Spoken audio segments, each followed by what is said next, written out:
She said, "I'm dumping you before you embarrass yourself with a proposal," so I walked away. Now her new man cheated with her sister, and she's begging for the peaceful life she threw away. Hey viewers, before we move on to the video, please make sure to subscribe to the channel and hit the like button if you want to see more stories like this. Thanks. Throwaway account because, honestly, I never thought I'd be posting about this. But here I am, a year later, and the whole mess has come full circle in the most ironic way possible. If you're into those stories where loyalty gets trampled and then life serves up some cold, hard justice, buckle up. This is from my perspective, and I'll try to keep it real. No embellishments, just the facts as they hit me. A little over a year ago, I was in what I thought was the perfect relationship. Emily and I had been together for 4 years, starting right after college. I met her at a mutual friend's party. She was this vibrant, ambitious woman studying graphic design, full of dreams about starting her own freelance business. Me? I'm a software developer, steady job, good pay, but nothing flashy. I like that about us. We balanced each other. She brought the creativity, I brought the stability. From the beginning, I was all in. I remember our first big hurdle was when she lost her part-time gig during her last year of school. Tuition was piling up, and she was stressed out of her mind. I picked up extra freelance coding work on weekends, skipped a couple of trips with my buddies, and covered her rent for a few months so she could focus on graduating. "You're my rock," she'd say, curling up next to me on the couch after a long day. Those moments made it all worth it. I sacrificed without a second thought because I saw a future with her, a home, maybe kids down the line. Hell, I even started saving for a ring about 2 years in. By last year, I'd squirreled away enough for something simple but meaningful, a solitaire diamond that screamed forever without being over the top. We'd moved into a small apartment together in the city, nothing fancy, but it felt like ours. I handled most of the bills while she built her portfolio, and in return, she made the place feel alive with her artwork on the walls and home-cooked meals when she wasn't buried in projects. Looking back, there were signs, her staying out late for networking events, getting defensive about her phone, but I chalked it up to stress. I trusted her completely. Why wouldn't I? We'd talked about marriage casually, and she always seemed excited. "Someday," she'd say with a wink. That's why, when I finally decided to propose, I wanted it to be right. I confided in her sister, Sarah, about the ring. Sarah and Emily were close, best friends, really. They talked every day, shared everything. I figured Sarah could give me the inside scoop on whether Emily would like the style, maybe even help plan a surprise. I showed her the ring over coffee one afternoon, swearing her to secrecy. "It's perfect for her," Sarah said, eyes lighting up. "She's going to freak out, in a good way." I left that meeting buzzing, planning a quiet dinner at our favorite spot that weekend. Little did I know that trust was about to blow up in my face. The night before the proposal dinner, Emily came home from work acting off, distant, avoiding eye contact. I suggested we order in and watch a movie, trying to lighten the mood. She sat me down on the couch instead, her face a mix of smugness and pity that I can still picture clearly. My stomach dropped. I knew something was wrong. "Look, we need to talk," she started, crossing her arms. Sarah told me about the ring. She couldn't keep it to herself, said she was too excited or whatever. But honestly, I'm glad she did. It saves us both the awkwardness. I blinked, trying to process. Awkwardness? What do you mean? She rolled her eyes, like I was the one being dense. "Come on, you were going to propose? That's cute, I guess. But I'm not ready for that. Actually, I'm dumping you before you embarrass yourself with some big romantic gesture. I've been thinking about this for a while." My heart was pounding, but I kept my voice steady. "Thinking about what exactly?" "Us. This." She gestured vaguely around the apartment. "You're great on paper, stable job, reliable, all that. But it's boring. I need more excitement, more passion. Jake from my design group, he gets it. We've been seeing each other for a couple of months now. He's creative, spontaneous. Not like you, always playing it safe with your spreadsheets and routines." I felt like the floor had vanished. Jake? The guy she'd mentioned in passing as a colleague. Flashbacks hit me hard. Me staying up late to help her with her portfolio while she was out brainstorming with him. All those times I trusted her stories. But her words twisted it further, like it was my fault. "You really thought I'd say yes?" she continued, her tone dripping with condescension. I mean marriage? To you? I've outgrown this. You're like a safety net, but I deserve to fly. Jake makes me feel alive. And proposing now? It would have been humiliating for both of us. You on one knee, me having to say no. Better to end it clean. Outgrown. I echoed, more to myself than her. The ring was burning a hole in my pocket, hidden in my dresser drawer. Part of me wanted to yell, to demand why she'd led me on, but I didn't. I just sat there for a moment, letting the silence stretch. Her smug expression didn't waver. If anything, she looked relieved, like she'd rehearsed this. So that's it, I finally said, standing up. My voice was calm, even though inside I was reeling. Yeah, that's it, she replied, shrugging. I'll pack my stuff tomorrow. You can keep the apartment. Consider it my parting gift. And don't worry, I'll tell everyone it was mutual. No need to make you look bad. I nodded, grabbing my jacket from the hook by the door. If that's how you feel, then we're done. No begging, no tears, no accusations. I walked out into the night, the door clicking shut behind me like the end of a chapter one hadn't seen coming. I crashed at a buddy's place that night, staring at the ceiling, replaying her words. How could someone I'd given so much to dismiss me like that? The confusion gnawed at me, the unfairness of it all. I'd sacrificed vacations, extra hours at work, even put off my own career moves to support her dreams. And for what? To be called boring, a safety net? The next day, I went back to the apartment while she was out. I packed a suitcase with my essentials, clothes, laptop, a few books, and left my key on the counter. No note, no drama. I transferred the lease to her name quietly through the landlord and set up a new place across town, a small studio that felt empty but mine. I didn't block her right away, but I didn't reach out either. The silence was my armor. That evening, my phone rang. Sarah. I almost didn't pick up, but curiosity won. Hey, it's me, she said, her voice tentative but with an edge, like she was doing me a favor. Emily told me what happened. Look, she's just going through a phase. You were moving too fast with the proposal thing. She needs space to figure herself out. Figure herself out with Jake? I asked flatly. Sarah sighed, exasperated. Come on, don't be like that. She's my sister. I had to tell her about the ring. It was for her own good. You guys were comfortable, but maybe that's not enough. You should talk to her, work it out. Begging a little wouldn't hurt. I felt a flash of anger at her hypocrisy. She'd betrayed my trust, and now she was lecturing me?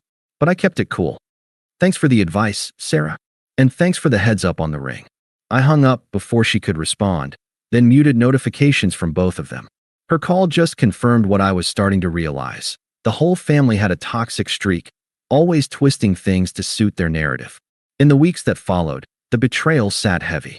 I'd wake up in the middle of the night, questioning everything. Was I really that predictable? Had I missed the signs because I was too invested? The confusion turned to a quiet ache. The unfairness of pouring my heart into someone who could discard it so casually. I didn't lash out or badmouth her to our mutual friends. I just withdrew, focusing on the basics. Work, gym, a few books on mindfulness that a coworker recommended. Therapy helped too, short sessions where I unpacked the hurt without wallowing. It wasn't about revenge, it was about reclaiming my peace. Slowly, the fog lifted. I started seeing the breakup as a dodged bullet, but it took time. Days blurred into months of intentional silence, letting the wound heal without her in the picture. It took a while for the dust to settle after that night. The first few weeks were the hardest. The silence in my new studio apartment was deafening. I'd come home from work, drop my bag by the door, and just sit there, staring at the blank walls. No artwork from Emily, no half-finished projects scattered around. Just me and my thoughts. I kept replaying the breakup in my head. Her smug roll of the eyes, the way she called my proposal embarrassing. It stung, not just the betrayal, but the casual cruelty of it. I'd given up so much. Remember that time she wanted to take a design course in another city? I drove her there every weekend for 2 months, handling the gas and hotels out of pocket so she wouldn't stress.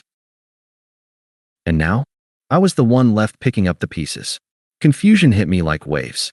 Why confide in Sarah, only for her to spill everything?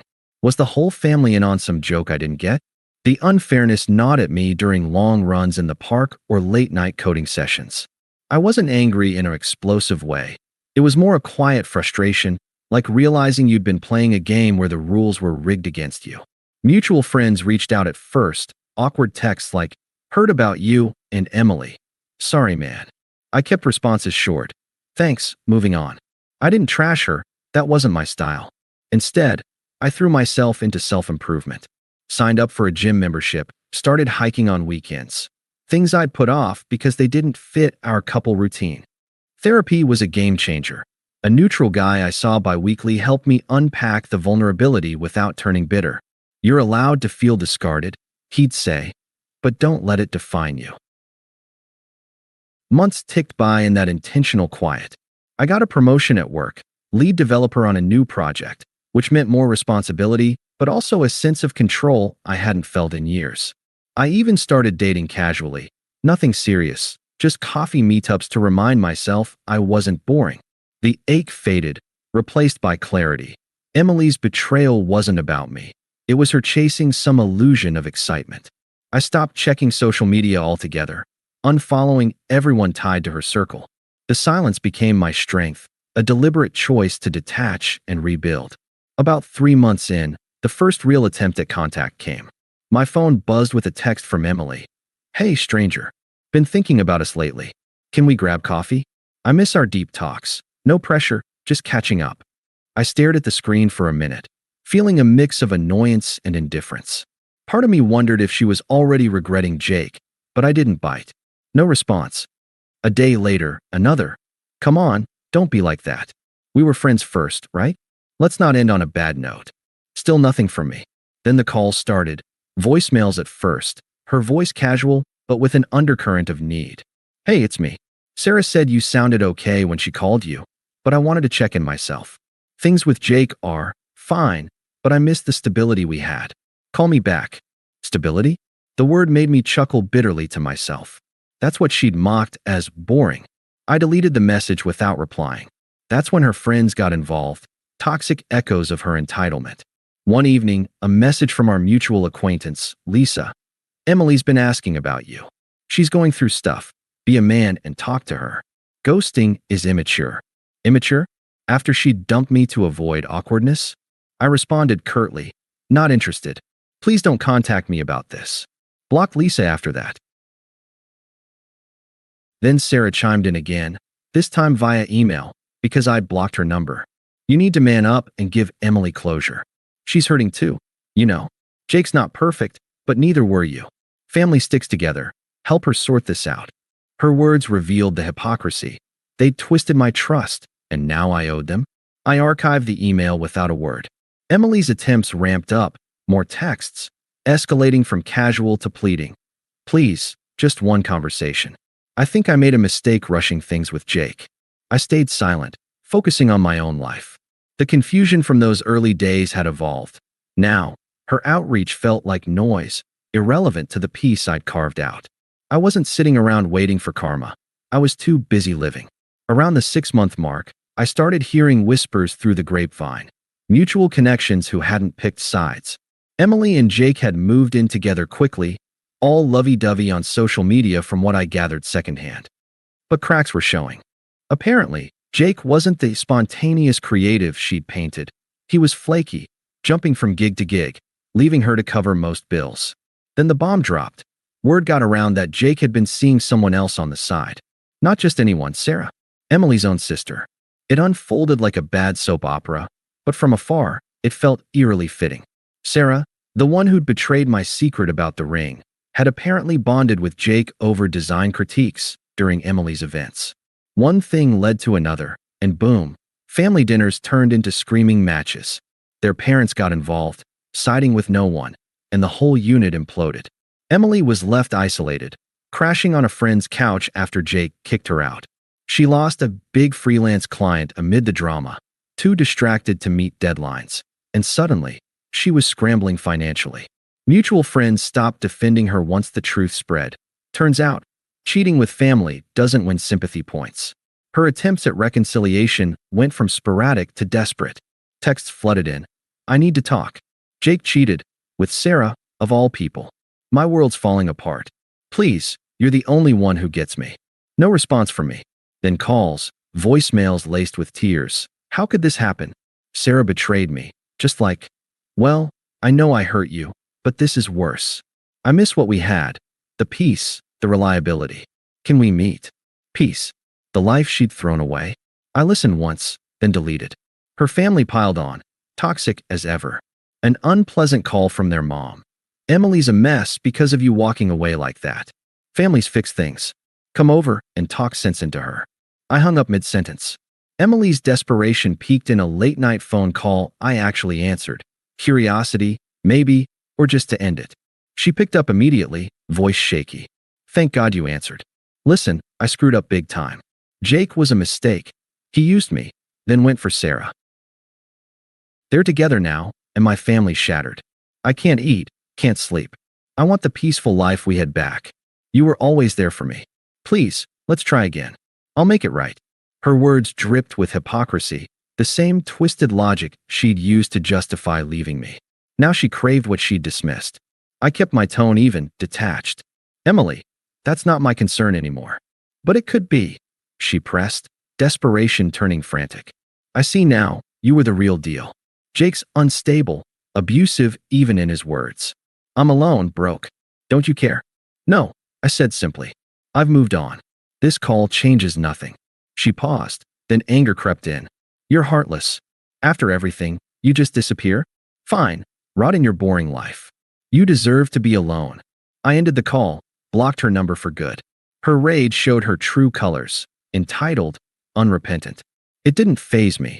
By then, she was just an echo from the past. I focused forward. My job was thriving. I'd taken up photography as a hobby, and I'd met someone new. Mia, a kind, grounded woman who appreciated stability without mocking it. Life felt full, earned. A year after the breakup, I was out at a cozy restaurant downtown, the kind with dim lights and good wine. Mia and I were on a date, laughing over appetizers, talking about a weekend trip we'd planned. That's when I spotted Emily across the room, alone at the bar, looking worn down, nursing a drink. Our eyes met briefly. She froze, then approached our table hesitantly, eyes red like she'd been crying. Mind if I sit for a second? She asked, voice trembling. But she didn't wait, pulling up a chair. I can't believe it's you. I've been thinking about us nonstop. Jake and Sarah, they're engaged now. Can you imagine? My family's cut me off, blaming me for the mess. I'm living in a crappy rental, scraping by. I realize what I lost. You are life. It was peaceful, real. Please, give me another chance. I beg you. Mia glanced at me, confused but composed. Emily's desperation hung in the air, her hypocrisy on full display, begging for the boring she'd ridiculed. I met her gaze calmly, no emotion stirring. Emily, this isn't the time or place. But it could be, she insisted, tears spilling. I see you're with someone. Congrats, I guess. But she's not me. We had history. Don't throw it away. I introduced Mia politely. This is Mia. We're enjoying our evening. Then, firm and definitive. I hope you and your family are able to sort things out. Now, we'd like to get back to our dinner. She blinked, stunned, searching my face for sympathy that wasn't there. That's it. After everything. Yes, I said, turning back to Mia. That's it. She stood, humiliated, and walked away without another word. The public contrast hit hard. Me thriving, her unraveling. That night sealed my freedom. Emily was irrelevant, a closed chapter. I've built something better. Promotion, travel, a genuine connection with Mia. Proposing to her soon feels right, earned. Life's ironic like that. The embarrassing proposal she dodged set me free. If you're reading this, trust the quiet dignity. It pays off. Thanks for watching. Make sure to subscribe to the channel and hit the like button. What do you think about this story? Share it in the comments.